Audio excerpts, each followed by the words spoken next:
చాలా సంతోషం.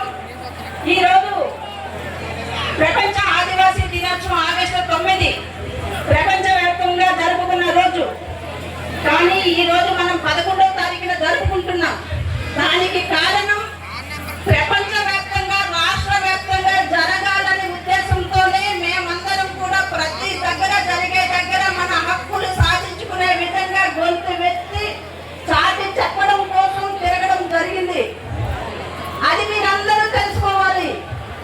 మరి ఈ రోజు ఈ ప్రపంచ ఆదివాసీ దినోత్సవం మన అంగరంగ వైభవంగా పాలకొండ నియోజకవర్గంలో జరుగుతున్నందుకు మరి ముఖ్య అతిథిగా విచ్చేసినటువంటి మన పాలకొండ ప్రీతమ నాయకులు తమ్ముడు ఎమ్మెల్యే మన నిమ్మక జయకృష్ణ గారికి చప్పట్లతో ఆయనకి స్వాగతం పలకండి.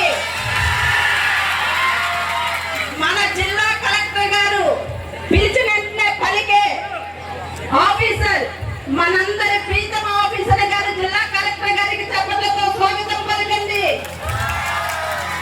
అలాగే మన సబ్ కలెక్టర్ గారు ఐటీడీఎఫ్ పిఓ గారు స్వప్న పవన్ గారికి చప్పట్లతో స్వాగతం పలకమని మీ అందరికీ కోరుకుంటున్నాను.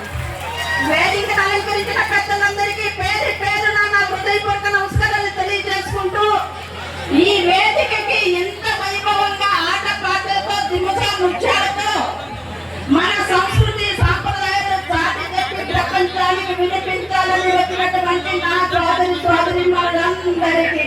చిన్నవారికి నా ఆశీస్సులు, పెద్దవాళ్ళకి వచ్చిన వాళ్ళకి నాకు మీ అందరికీ పాదాలు వందనాలు తెలియజేసుకుంటున్నాను. ఆదివాసీ దినోత్సవం ఎందరో మహానుభావులు అందరికీ మన వందనాలు.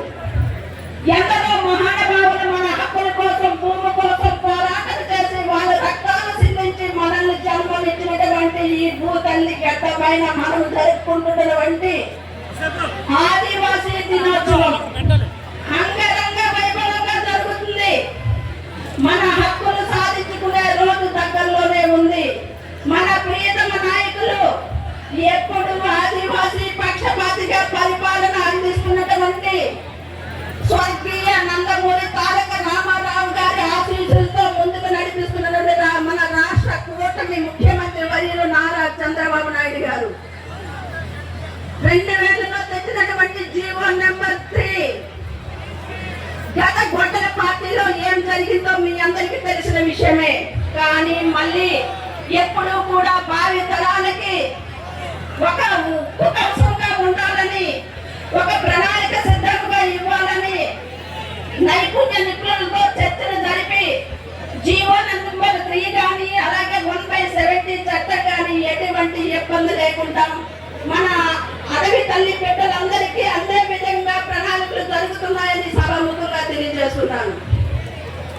మనమందరము కూడా ఆదివాసీ బిడ్డలం. ఆదివాసీ హక్కులు కానీ భూతల్లిని కాపాడుకునే విధానంలో కానీ ప్రకృతి సిద్ధంగా బ్రతికే వాళ్ళం. ఈ రోజు మన కూటమి ప్రభుత్వం పరిపాలన వ్యవస్థ ఎలా ఉన్నదో మనందరికీ తెలుసు. ఒకప్పుడు ఇంటి నుంచి బయటికి రాని పరిస్థితుల్లో ఈ రోజు స్వతంత్రం అంటే ఏంటి అనే విధంగా పరిపాలన జరుగుతుంది. ఈ అభివృద్ధి జరిగే ప్రణాళికలతో మన కూటమి నాయకులు నారా చంద్రబాబు నాయుడు గారికి, మన పర్యావరణ శాఖ పంచాయతీరాజ్ శాఖ ఉప ముఖ్యమంత్రి పవన్ కళ్యాణ్ గారికి, అలాగే మన నారా లోకేష్ బాబు గారు ఐటీ శాఖ విద్యాశాఖ మంత్రి గారికి మంచి ప్రణాళికలతో మనం వెళ్ళి మన హక్కులు సాధించుకునే దిశగా మనందరం ప్రయాణం చేద్దామా? మీ అందరికీ మేమున్నాము, మా అందరికీ మీరున్నారు. మనం అందరం కలిస్తే విజయం సాధిస్తాం. మన భావి